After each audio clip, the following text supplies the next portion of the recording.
نحمده ونستعينه ونستغفره ونستهديه ونعوذ بالله من شرور أنفسنا وسيئات أعمالنا من يهد الله فلا مضل له ومن يضلله فلا هادي له أشهد أن لا إله إلا الله وحده لا شريك له شهادة تنجينا من عذاب يوم القيامة وأشهد أن محمدا عبده ورسوله لا نبي ولا رسول بعده اللهم آت نفوسنا تقواها وزكها أنت خير من زكاها أنت وليها ومولاها إنك على كل شيء قدير ربنا هب لنا من أزواجنا وذرياتنا قرة أعين waj'alna lil muttaqina imama.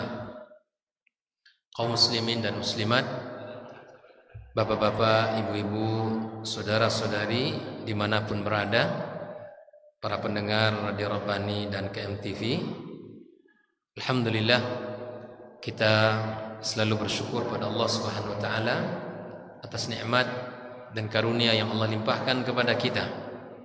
Kembali maghrib ini kita dipertemukan di majelis yang mulia ini, di tempat yang paling mulia di muka bumi, rumah Allah Subhanahu wa taala.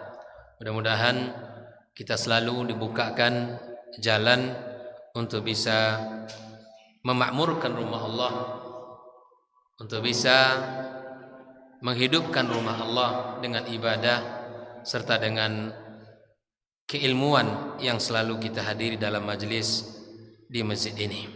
Mudah-mudahan Allah Subhanahu wa taala terima segala bentuk ketaatan kita. Salat dan salam untuk Nabi kita Muhammad sallallahu alaihi wasallam. Mudah-mudahan kita mendapatkan syafaatnya pada hari kiamat kelak. Ikhwatul iman, kaum muslimin dan muslimat rahimakumullah. Malam ini kita akan melihat bagaimana peran pendidikan yang seharusnya dimiliki oleh orang tua. Yang pertama, kita menjadi orang tua memiliki amanah yang besar yang Allah berikan kepada masing-masing kita. Di antara amanah tersebut adalah mengajarkan ilmu agama. Bahkan mengajarkan ilmu agama jauh lebih utama dan pertama dari ilmu dunia. Sebelum kita bicara tentang pekerjaan, tentang skill dan profesi anak kita, maka kita diperintahkan di dalam agama ini untuk mengajarinya terlebih dahulu ilmu agama. Allah Subhanahu wa taala mengatakan wabtaghi fima atakallahu ad-darul akhirah wa la tansa nasibaka minad dunya. Cari, kata Allah, urusan akhirat yang telah Allah sediakan. Tugas kita sebagai orang tua menanamkan ilmu, menanamkan iman sebelum kita menanamkan urusan kehidupan dunia ini. Bahkan untuk urusan dunia saja Allah mengatakan jangan lupakan. Kalau urusan akhirat cari. Bahkan Nabi sallallahu alaihi wasallam mengatakan barang siapa yang cita-cita hidupnya, semangat hidupnya itu adalah untuk akhirat, maka Allah jadikan kekayaan di hatinya. Dan Allah akan datangkan dunia sedangkan ia dalam tidak menginginkan dunia. Dunia mengemis datang kepadanya. Dan orang yang memikirkan akhirat, dunia dapat. Tapi belum tentu orang yang memikirkan dunia, akhirat dapat. Orang yang fokus hidupnya untuk dunia, yang datang kepadanya adalah apa yang Allah takdirkan saja. Jadi carilah kehidupan akhirat kita, tapi jangan lupakan kehidupan dunia. Bagaimana implementasi daripada ayat yang mulia ini? Yang pertama, tugas kita selain daripada menanamkan ilmu agama, lihatlah firman Allah tabaraka wa taala, wa'mur ahlaka bis salati wastabir 'alaiha. Perintahkan keluargamu untuk salat. Perintah untuk salat pada anak kita bukan tugas guru di sekolah. Bukan tugas orang-orang yang punya amanah dalam mendidik anak kita, tapi tugas kita, kata Allah, wa'mur ahlaka, perintahkan keluargamu. Yang punya keluarga siapa? Kita yang harus punya perhatian untuk itu. Keluarga itu maksudnya istri kita juga, anak-anak kita apalagi, yang merupakan darah daging kita. Yang tugas kita adalah memerintahkan mereka. Dan Allah katakan wastabir 'alaiha, bersabar dalam memerintahkan salat. Perlu kesabaran penuh.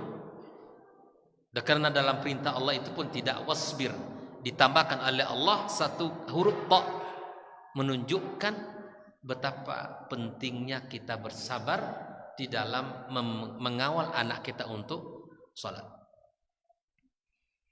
Lalu bagaimana ayat ini? Lihat hadis Nabi sallallahu alaihi wasallam. Sebagai turunan dari ayat ini pula, lihat bagaimana panduan Rasul sallallahu alaihi wasallam dalam memerintahkan salat. Muru auladakum bis salati wa abna sab'a sinin. Perintahkan anak kalian, kata Allah. Anak kalian, berarti kita yang punya anak, untuk diperintahkan mereka salat. Usia berapa? 7. Muru, perintah dari orang tuanya.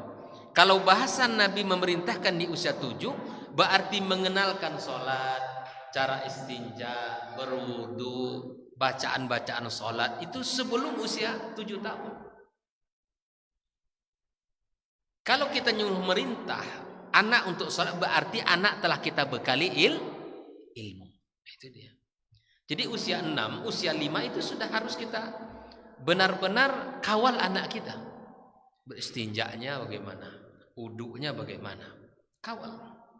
Sehingga pada usia 7 tahun anak kita sudah, yuk kamu harus jangan kamu tinggalkan sholat. Di usia 7 tahun mari di rumah tangga kita, keluarga muslim ini, bahasa orang tuanya perintahkan anaknya. Karena itu perintah Nabi. Itu panduan Rasul sallallahu alaihi wasallam untuk mengurus anak kita. Nanti jangan disalahkan, anak sudah usia balik tidak mau sholat, baru mengadu ke ustaz, mencari solusi, ngadu ke beberapa orang. Ustaz, bagaimana anak saya ini sudah 15 tahun nggak sholat juga. Dulu di mana Bapak? Ketika usia 7 tahun, usia 8 tahun, usia 9 tahun. Itu usia-usia evaluasi. Di usia 7 tahun start kita memerintahkan, bersabar kita. Di usia 8 tahun, di usia 9 tahun, sabar kita. Di usia 10 tahun kata Nabi, wadribuhum 'alaiha. Praktekkan konsep Nabi ini di rumah kita. Praktekkan. Kita akan mendapatkan keberkahan, mendapatkan hasil dari perintah Rasul sallallahu alaihi wasallam ini. Nabi tidak bicara kecuali melalui wahyu. Dan itu panduan Nabi kita sallallahu alaihi wasallam. Maka itu ikhwah fillah rahimahullah, ketika anak kita sudah kita tanamkan sejak kecil kecintaan untuk salat, perintah salat, diharapkan di usia 10 tahun sudah tertanam kokoh di hatinya. Makanya Nabi mengatakan wadribuhum 'alaiha, pukul anakmu ketika usia 10. Ketika itu dia tidak mau sholat, tentu pukulan yang memasukkan pukulan pendidikan. Ikhwah fillah rahimakumullah. Ini urusan salat. Lalu urusan yang lain bagaimana Ustaz? Naam, syariat yang lain dimulai di usia 7 tahun. Walaupun yang disebut oleh Nabi itu hanya salat. Untuk puasa, untuk yang lain, maka dimulai perintahnya di usia 7. Itu disebut usia tamyiz. Anak kita sudah tahu membedakan antara yang hak dengan yang buruk, dengan yang batil. Sudah tahu mana baik, mana yang buruk. Puasa anak 7 tahun sudah. Bukan lagi kita mengajak-ngajak, tapi perintah. Kamu sudah 7 tahun nak, Maka ada tahapan yang mesti kita ketahui. Anak kita menginjak usia 7 tahun, usia 5 dan 6 misalnya belum mau sholat atau bolong-bolong sholatnya, nggak masalah. Nggak masalah. Usia 5 sampai 6 tuh subuh mungkin telat, zuhur mungkin telat, atau asar lewat, maghrib sholat, isya lewat. Tapi itu mulai. Nah, kamu nanti di usia 7 tahun tidak boleh lagi. Itu merupakan tahapan. Karena belum diberikan kepadanya beban. Terkadang ikhwah fillah rahimakumullah, kita kurang sabar. Mau anak kita itu sholatnya, ya kan? Sholatnya sejak usia berapa tahun sudah sempurna. Ini kelewat kita. Syariat ini tidak mewajibkan, belum mewajibkan. Jangan kita wajibkan. Jelas ya? Terkadang kita ini semangatnya bang terlalu berlebihan. Usia 4, 5, 6 ini kan dalam syariat belum dianggap ini. Usia tamyiz, usia 7 tahun baru kita bahasa perintah. Artinya ketika usia 4, 5, 6 tadi, kalau anak kita sekali waktu sholat, sekali tidak, enggak masalah. Tapi diingatkan satu kata, di usia 7 tahun nak, kamu tidak boleh bolong sholatnya. Karena sudah diperintahkan untuk sholat. Walaupun dia belum balik, tapi Nabi mengatakan itu. Mengimani apa yang diperintahkan Nabi itu akan melahirkan keberkahan dalam pendidikan kita. Terkadang ada yang menanya, Ustaz, di TK usia-usia 4-5 ini kami melaksanakan sholat duha. Kira-kira bagaimana? Saya bilang, sedangkan yang wajib saja belum diperintahkan, apalagi yang sunnah. Ada beberapa lembaga pendidikan menginginkan membuat ibadah sunnah itu sebagai syiar, bahkan menjadi dagangan. Di foto anak-anak sekolah sedang sholat duha. Tidak perlu. Yang wajib saja belum sempurna dia melakukan, apalagi yang sunnah. Kita ini perlu tahapan. Jelas ya? Saya tidak menolak salat duhanya. Tapi ketika di usia-usia itu anak-anak kita semi diwajibkan untuk salat sunnah duha, ini saya kurang setuju. Yang wajib saja belum, apalagi yang sunnah. Sempurnakan ibadah tata cara salat wajibnya. Tanamkan kalau itu adalah kemuliaan ibadah yang tidak boleh ditinggalkan. Nanti yang sunnah akan mengikut. Terkadang kita untuk syiar, bahkan untuk jualan, mohon maaf kalau bahasanya agak tinggi sedikit, jadi jual lembaga ini ada sholat duha rutin. Tidak perlu. Orang yang terkonsep pendidikan tidak akan tertarik seperti itu. Menurut sebagian menarik, iya silakan. Tapi saya menginginkan tahapan yang benar di dalam pendidikan kita. Dilatih boleh, tapi diwajibkan jangan. Kenapa demikian? Karena yang wajib saja belum Allah wajibkan, kita telah mewajibkan sesuatu yang disunahkan. Ikhwah fillah rahimakumullah. Maka oleh karena itu, termasuklah ibadah siam. Termasuk ibadah siam yang sekarang lebih kurang hitungan 2 pekan kita akan menjelang Ramadan. Anak-anak yang usia 7 tahun, orang tua sudah wajib untuk memerintahkan berpuasa bersama kita. Maka ketika anak kita usia 7, usia 8, usia 9 yang belum mereka balik secara usia, secara syariat, maka perlu dialog kepada mereka. Perlu dialog. Nah, kamu sudah usia 7 tahun. Nabi memerintahkan kamu sholat. Dan juga kamu diperintahkan untuk beribadah puasa. Puasalah, karena ini adalah tiangnya agama. Dialogkan dengan dialog iman. Katakan bahwa Ramadan adalah bulannya kemuliaan, bulan ampunan, bulan ibadah, bulan di mana Allah melipat gandakan kebaikan. Sampaikan itu kepada anak kita. Bukan hanya sekedar teringat ramainya tarawih di masjid, bukan sekedar banyak makanan, bukan sekedar nanti pasar-pasar sore Ramadan ramai, bukan itu. Tapi ingat nak, ini agama. Ini syariat, kamu telah diperintahkan untuk berpuasa. Yuk sahur kita. Kan yang paling berat kan ketika sahur. Bagaimana caranya Ustaz? Mendialogkan, nak, waktu sahur waktu barokah. Rugi loh kamu tidak sahur, kamu puasa. Kata Nabi, tasahharu fa inna fis sahuri barokah. Sahurlah kamu, nak, karena dalam sahur itu ada keberkahan. Dialogkan itu ke anak kita, sampaikan. Anak kita tidak tahu apa-apa, belum tahu, mereka belum cukup ilmunya. Kita yang tahu, sampaikan. Yang kedua, nak, waktu sahur ini waktu yang mustajab. Banyak berdoa ya. Hamba-hamba Allah yang saleh itu selalu minta ampun di waktu sahur. Ini kita hati-hati kaum muslim dan muslimat rahimakumullah. Di bulan Ramadan ini seharusnya bulan istimewa, bulan bersemangat ibadah, bulan mengukir prestasi kebaikan. Tapi kita disuguhkan oleh tontonan yang menggiurkan. Di dua waktu yang sangat mustajab kita berdoa. Yang pertama menjelang berbuka. Yang kedua saat kita sahur.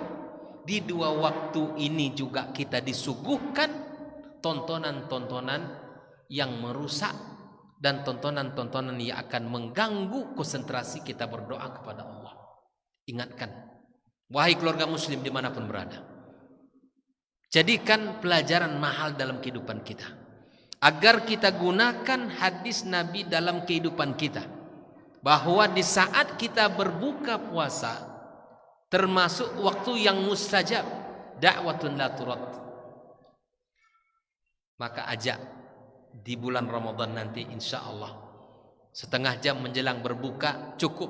Anak bujang, anak gadis kita sudah nggak ada keluar lagi. Di rumah konsentrasi sama-sama berdoa kepada Allah. Ini kita kan masyarakat semakin sore, semakin menjelang dekat berbuka, semakin nak keluar kita. Padahal itu waktu yang mustajab. Keutamaan yang sering kita lalaikan. Di saat-saat ingin berbuka itu adalah waktu yang mustajab, kata Nabi SAW. Gunakan keluarga muslim di saat-saat itu untuk berdoa kepada Allah. Jangan kita lalai. Jangan kita buang-buang waktu yang sangat mustajab itu. Kejar dengan doa. Manfaatkan waktu itu untuk berdoa kepada Allah. Minta kebaikan dunia, minta kebaikan akhirat, minta kebaikan anak-anak kita, minta keberkahan rezeki kita. Sampaikan ini ke anak-anak kita. Dan sampaikan ini ke keluarga kita pun. Yang kedua, saat mustajab waktu sahur. Kita pun demikian ya Pak. Di waktu sahur disuguhkan tontonan. Apa istilahnya? Dulu. Apa istilahnya kalau dulu? Disuguhkan tontonan-tontonan yang membuat kita lalai, yang membuat kita lupa. Hari itu adalah waktu yang mustajab, waktu yang barakah untuk berdoa kepada Allah Subhanahu wa taala. Bahkan kita duduk di depan televisi yang menghabiskan waktu dan seterusnya. Maka ikhwah fillah rahimakumullah, tanamkan kecintaan pada anak-anak kita agar mereka berpuasa atas dasar iman dan ihtisab, tulus dan ikhlas karena Allah Subhanahu wa taala. Dialogkan itu kepada anak-anak kita dengan menyebutkan apa Ustaz? Menyebutkan keutamaan puasa. Nabi SAW mengatakan, man shama ramadhana imanan wa ihtisaban ghufira lahu ma taqaddama min dhanbi. Wahai ananda, nih keluarga muslim, kalau sebelum Ramadan kumpulkan keluarganya, sampaikan nasihat Nabi SAW. Barang siapa yang berpuasa Ramadan yang didasari dengan iman kepada Allah, ihtisab, yang dibangun amal puasa dengan tulus dan ikhlas karena Allah Subhanahu wa taala, ghufira lahu ma taqaddama min dhanbi. Allah ampunkan dosa-dosa yang telah lewat. Perlu kiranya Pak kita duduk. Untuk urusan dunia kita sering duduk bincang-bincang. Kenapa untuk urusan akhirat kita tidak kita serius seperti mana kita mengurus dunia kita? Kita semua sadar bahwa kita akan meninggalkan dunia yang fana ini. Tapi untuk akhirat yang begitu dahsyat, kita tidak serius membicarakannya. Tema pembicaraan keluarga kita antara yang kita pakai dan apa yang kita makan. Baju yang kita pakai, sepatu yang kita pakai, sendal yang kita pakai, dan apa yang kita makan, pola makan, semua itu temanya tidak ada yang berkualitas. Hanya urusan perut dan urusan fisik. Tidak ada yang berkaitan dengan iman. Tidak ada yang berkaitan dengan bekal akhirat kita. Tidak ada yang berkaitan dengan amal-amal yang dicintai Allah. Jarang sekali keluarga muslim bicarakan itu. Maka ikhwafillah rahimakumullah, mari kita jadikan Ramadan tahun ini sebagai bulan yang berbeda dengan bulan-bulan yang sebelumnya. Bulan yang penuh dengan kesungguhan, bulan yang penuh dengan energi dalam kehidupan kita untuk menyambut Ramadan dengan penuh hati yang sukacita, gembira dengan kedatangan Ramadan. Maka ikhwafillah rahimakumullah, tanamkan itu ke anak-anak kita. Nak, Ramadan sebentar lagi tiba. Bulan mulia itu akan segera menyapa kita. Persiapkan diri, persiapkan hati, agar di saat ia tiba kita dalam keadaan konsentrasi penuh mengisi hari-hari mulia itu dengan ibadah kepada Allah Subhanahu wa taala. Sehingga di zaman dahulu Al-Imam Bukhari dan Imam Muslim menyebutkan dalam kitab sahih mereka, ternyata generasi-generasi awal mereka mendidik anak-anak mereka itu yang masih kecil untuk membersamai orang tuanya berpuasa. Sampai beliau menceritakan tentang Rubai' binti Muawwid, dia berkata, ketika hari puasa mereka ini membuat mainan yang diberikan untuk anak-anak mereka yang sedang berpuasa. Ketika mereka nangis minta makan, maka mereka dikasih mainan tersebut. Kalau bahasa kita apanya? Untuk lengah-lengah puasa. Tidak. Tapi dalam hadis ini yang boleh lengah puasa itu anak-anak, bukan orang dewasa. Kalau kita konsentrasi ibadah, yang boleh banyak main-main itu anak-anak, sehingga mereka lupa dengan makan dan minum. Kalau kita tidak boleh lengah, karena kalau lengah rugi. Banyak ibadah yang tidak terkerjakan, terbuang waktu. Karena dalam Ramadan yang disebutkan oleh Allah ayyamam ma'dudat, hari-hari yang terbatas. Keistimewaannya itu tidak lama. Mana ada orang kalau hari ini disebutkan ada diskon besar-besaran di sebuah tempat dari mulai tanggal 1 sampai tanggal 15 misalnya. Apakah ada kita yang lengah-lengah? Gak mungkin. Untuk menginginkan yang kita, barang yang kita inginkan di situ pasti kita kejar, penuh konsentrasi, penuh semangat, mesti kita dapatkan. Begitu seharusnya kita menyambut Ramadan bersama keluarga kita, agar panen kita tidak gagal nanti di bulan Ramadan. Kita mempersiapkan diri, ajak anak-anak kita, ingatkan mereka. Maka kalau ada anak-anak yang berpuasa nanti yang masih kecil, berikan mereka mainan.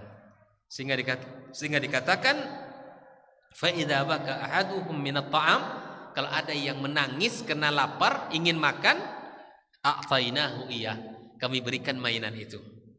Hatta yakuna 'indal iftar, sampai nanti lupa dan tiba saatnya berbuka. Begitu.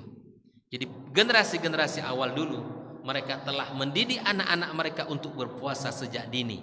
Walaupun mereka belum balik, tapi diberikan mainan yang sifatnya adalah yang sifatnya untuk membuat mereka senang dan lupa untuk makanan. Ikhwafillah rahimakumullah. Oleh Ibnu Hajar mengatakan, wa fil hadithi hujjah ala masyru'iyyati tamrini sibyani ala siyam, bahwa di dalam hadis yang kita bacakan tadi, kisah Rubai' binti Muawwid itu adalah hujjah disyariatkannya untuk melatih anak-anak berpuasa. Lianna man kana fi misli dhinni alladhi dzukira fi hadzal hadits fa huwa ghairu mukallaf. Tentulah anak yang disebutkan dalam usia usia anak dalam hadis ini belum usia mukallaf. Wa innama suni'a lahum dzalika litamrin. Mainan itu dibuat untuk melatih dia. Jelas ya? Kalau anak-anak boleh diberikan mainan bulan Ramadan agar dia bisa ya berpuasa. Tapi bapak-bapak jangan. Gitu kan? Orang dewasa jangan. Karena bukan saatnya Ramadan itu untuk tidur-tiduran, untuk main-main, hilir mudik, enggak. Tapi untuk bisa mengukir prestasi ibadah sebanyak mungkin di bulan Ramadan. Jelas ya? Maka ikhwah fillah rahimakumullah, agar kita bisa mengisinya nanti dengan kebaikan dan amal saleh, maka perintahkan konsentrasi untuk bisa membimbing anak-anak kita di bulan Ramadan ini penuh dengan ibadah-ibadah yang mulia. Ikhwah fillah rahimakumullah.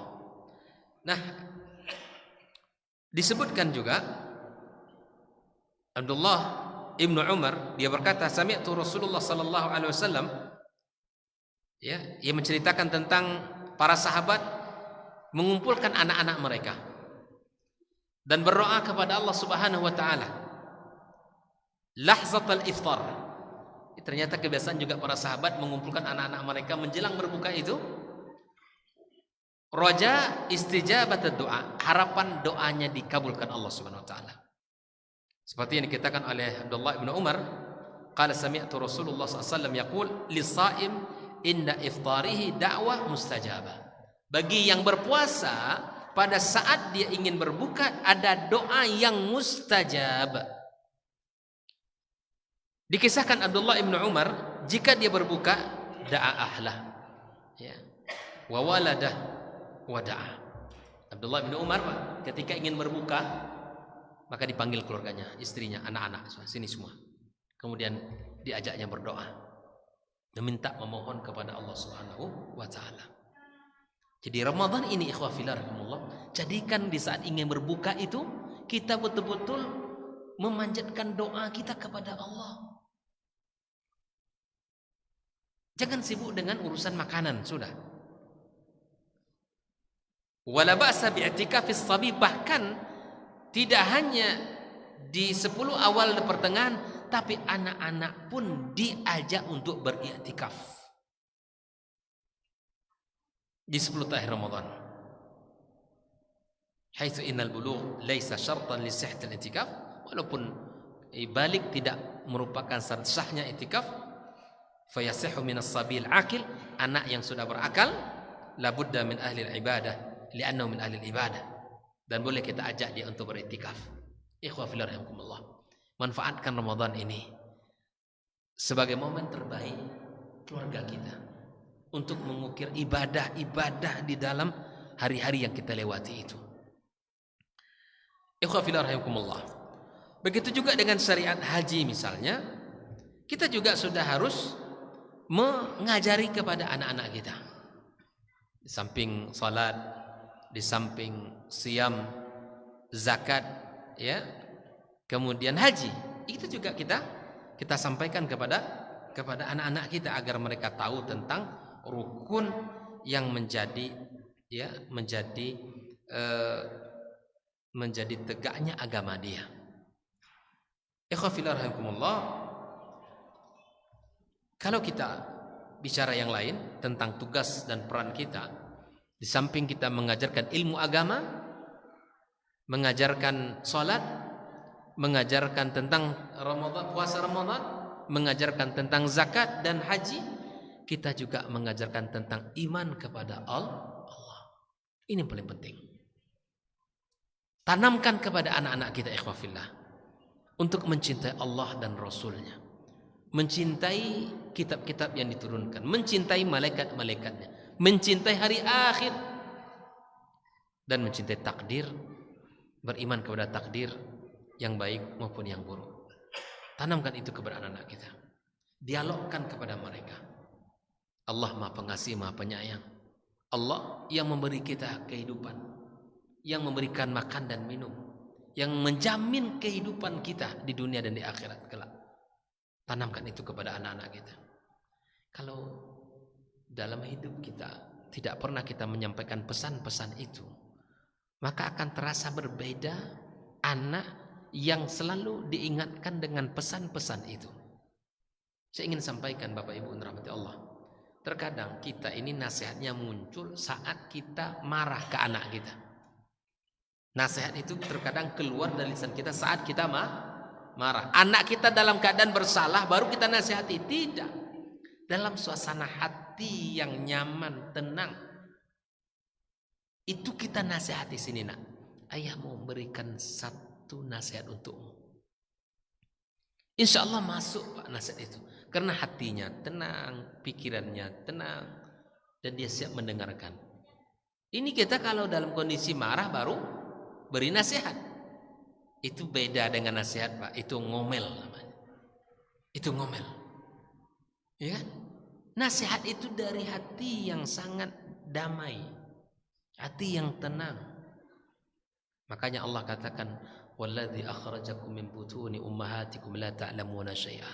Dialah Allah yang telah mengeluarkan kalian dari perut ibu kalian tidak mengetahui apapun. Wa ja'al lakumus sam'a wal absara wal af'idah la'allakum tashkurun. Allah jadikan pendengaran, penglihatan dan hati agar kalian bersyukur kepada Allah Subhanahu wa taala. Ikhwah fillah rahimakumullah. Makanya kata para ulama, ketika anak-anak di usia-usia kecil, hasil penelitian yang paling pertama kali aktif adalah telinga pendengaran. Makanya diazankan anak kita. Karena sudah berfungsi, dia mendengarkan azan. Agar yang pertama kali didengar adalah kalimat tauhid. Maka dari ayat ini pula para ulama menyimpulkan, ketika anak-anak di usia kecil sering didengar oleh dia suara ayahnya, suara ibunya, maka dia akan sayang dan cenderung kepada orang yang sering didengar olehnya suara ayah dan suara ibunya. Makanya wajar Pak kalau anak kita sama kita ini ya lengket, atau kepada ibunya apalagi, karena yang sering didengar oleh telinganya adalah suara ibu dan ayahnya. Nah, jadikan ketika kita ya ingin menjadikan anak kita sayang kepada kita, mendengarkan nasihat kita, jadikan kalimat yang masuk kepada telinganya kalimat nasihat. Jelas ya? Kalimat nasihat. Kita lihat sejarah. Kenapa Yakub alaihissalam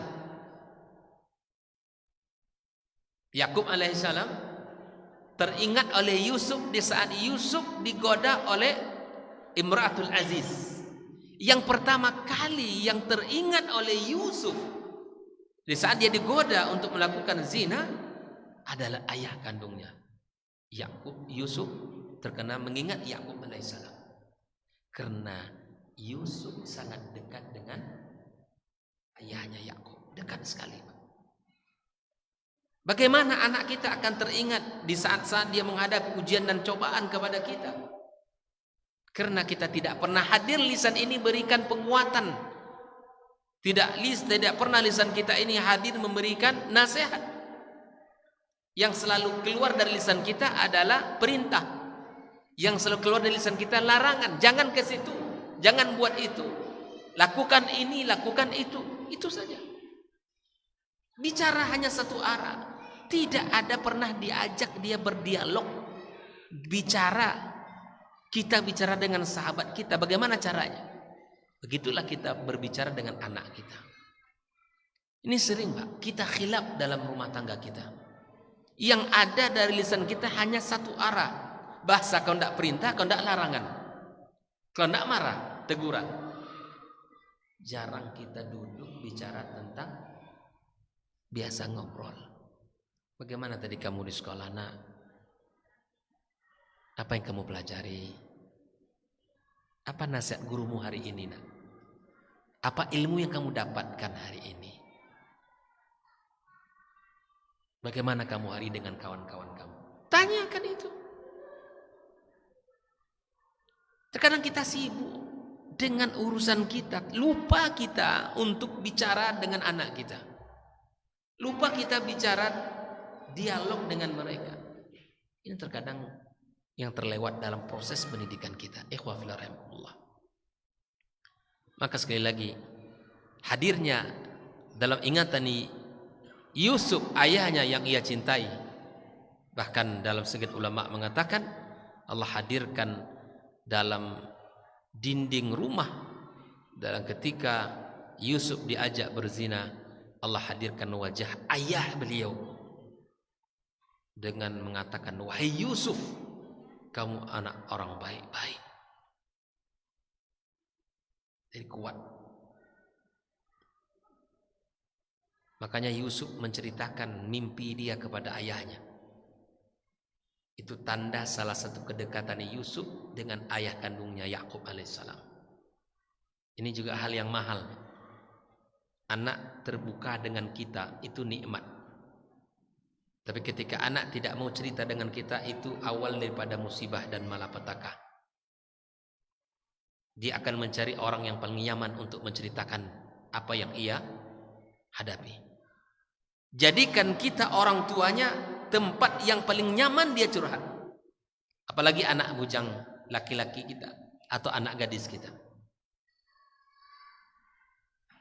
Wallahi Pak, kalau anak kita salah memilih tempat curhat, kalau tepat kepada orang yang tidak berilmu, dirusaknya anak kita Pak. Dirusaknya anak kita. Maka jadilah orang yang dekat dengan anaknya. Jadilah ayah yang selalu dirindukan oleh anaknya.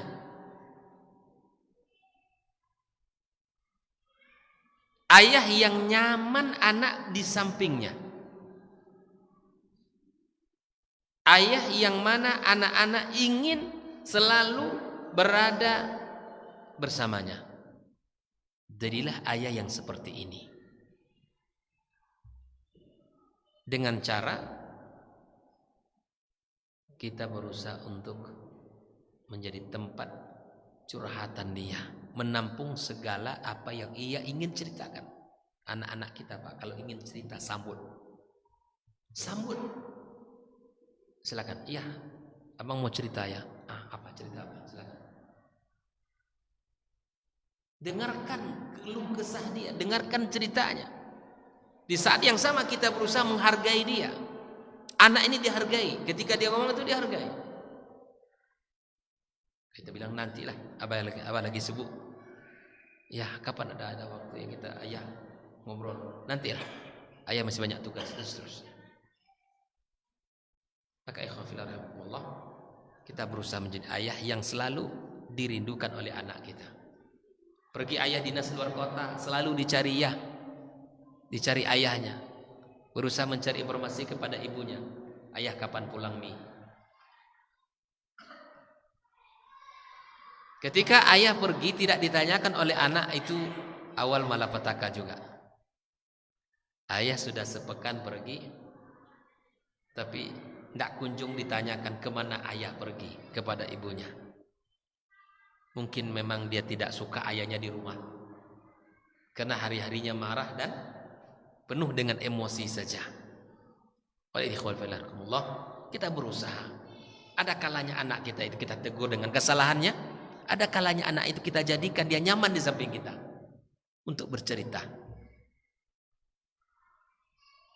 Ini sering yang terlupa dalam kehidupan kita. Kita sudah merasa melakukan tugas mulia ini dengan maksimal. Kita sudah merasa dengan memberikan nafkah itu tugas kita sudah selesai. Kita merasa tugas pokok kita hanya menyiapkan makan, minum, tempat tinggal. Tidak. Tugas kita ini besar dan banyak. Amanahnya besar di hadapan Allah. Kullukum ra'in wa kullukum mas'ulun an ra'iyatihi, kata Nabi. Setiap kalian adalah pemimpin dan setiap pemimpin akan diminta pertanggungjawabannya oleh Allah SWT. Amanah yang paling besar adalah agama. Amanah yang lain adalah amanah keluarga kita. Amanah rumah tangga, anak, istri itu amanah besar di hadapan Allah SWT. Yang tidak boleh kita abaikan. Ini terkadang orang tua mudah saja pergi berhari-hari bahkan puluhan hari tanpa ada kabar berita. Anak tidak diperhatikan, istri tidak diperhatikan. Anak maunya anak, ayah maunya ayah, gimana? Gimana kita akan melahirkan generasi mulia? generasi hebat, generasi bertakwa, beriman kepada Allah, sementara ayahnya sendiri tidak memiliki tanggung jawab yang kuat. Ikhwah fillah rahimakumullah. Maka di dalam Islam porsi kita sangat besar. Bahkan Al-Quranul Karim memberikan gambaran porsi dialog antara ibu dengan ayah itu besar sekali bedanya. Totalnya ada 17 dialog dalam Al-Quran. Dari 17 itu 14 dialog ayah dengan anak. Hanya 2 dialog ibu dengan anak. Dialog yang satu lagi itu adalah ibu dan ayah bersama anak. Itu artinya apa? 14 kali Al-Quran menyebutkan dialog-dialog ayah dengan anak. Dialog ayah dengan anak ini dalam nasihat, dialog di dalam kebaikan. Bukan berarti kita ayah, saat orang tua yang punya tugas besar banyak di luar, silahkan, itu memang fitrah laki-laki untuk mencari nafkah, bekerja. Tapi kalaupun Anda bekerja sibuk, peran mendidik anak tidak boleh terlupakan. Peran mendidik anak tidak boleh lalai. Sehingga Al-Quran memberikan kepada kita sinyal, tetap dengan kesibukan dalam mencari nafkah, pendidikan itu harus kita berikan pada anak kita. Pendidikan itu harus kita berikan, tidak boleh kita lalai. Jangan dianggap tugas mendidik itu tugasnya sekolah, tugas ibu guru, tugas bapak guru. Tapi tugas mendidik itu tugas kita sebagai ayah dan tugas kita sebagai ibu. Disebutkan oleh para ulama bahwa rumah itu adalah sekolah pertamanya. Di situ dia akan mengenal banyak kebaikan. Di situ dia akan mengenal banyak ilmu pengetahuan. Yang tentu kalau di rumah gurunya siapa? Tidak lain tidak bukan kecuali kita sebagai ayah, istri kita sebagai ibunya. Dasan. Baik. Ya wafiqakumullah. Maka mari sama-sama di Ramadan kali ini untuk kita saling menguatkan. InsyaAllah ini merupakan kajian terakhir ya menjelang Ramadan, yang insyaAllah akan kita lanjutkan pasca Ramadan. Semoga Allah Subhanahu Wa Taala sampaikan usia kita ke bulan suci Ramadan. Allah berikan kesehatan, Allah berikan kekuatan, semangat beribadah. Lebih maksimal kita Ramadan ini, lebih banyak kita beribadah, konsentrasi di Ramadan ini. Yang lebih mahalnya, ajak istri kita dan anak-anak kita sekaligus. Ramadan hari-harinya terbatas, dari awal sampai terakhir semuanya mulia. Tetapi sebelum terakhir itu ada satu malam yang dijanjikan Allah untuk umat manusia yang beriman, yang disebut dengan malam Lailatul Qadar. Mari kita jelang, mari kita jemput dengan persiapan ilmu, dengan penuh dengan keimanan serta ihtisab kepada Allah Subhanahu wa taala. Man qama Ramadhana imanan wa ihtisaban ghufira lahu ma taqaddama min dzambi. Yang mendirikan malam Ramadan dengan penuh iman dan ihtisab, maka Allah ampunkan dosa yang telah lewat. Bayangkan, yang berpuasa di siang hari dengan iman dan ihtisab, Allah ampunkan dosanya. Yang mendirikan malamnya dengan iman dan ihtisab pun Allah ampunkan dosa-dosanya. Tentu kita berharap kita semua mendapatkan ampunan Allah Subhanahu wa taala. Bahkan setiap malam dari bulan Ramadan, itqum minan nar, ada orang yang Allah bebaskan dari neraka. Setiap malam bulan Ramadan. Semoga Allah masukkan kita dari hamba-hambanya yang mendapatkan kemuliaan, ampunan dan pembebasan dari nerakanya. Dan saya minta maaf kepada seluruh jemaah Masjid Al-Ihsan, Darul Ihsan, selama kita bergaul dan sama kita berinteraksi dalam kajian kita. Semoga ilmu yang kita pelajari bermanfaat bagi kita semuanya, terutama bagi kami sendiri dan bagi jemaah seluruhnya. Dan mudah-mudahan Allah Subhanahu wa taala memberikan kepada kita kemudahan, kesehatan untuk menyambut bulan Ramadan dengan penuh semangat dan iman, serta kita keluar dari bulan Ramadan dengan mendapatkan ampunan dari Allah Subhanahu wa taala. Terima kasih, dan insyaallah ketika Ramadan usai nanti kita akan melanjutkan kajian kita tentang fikih keluarga ini.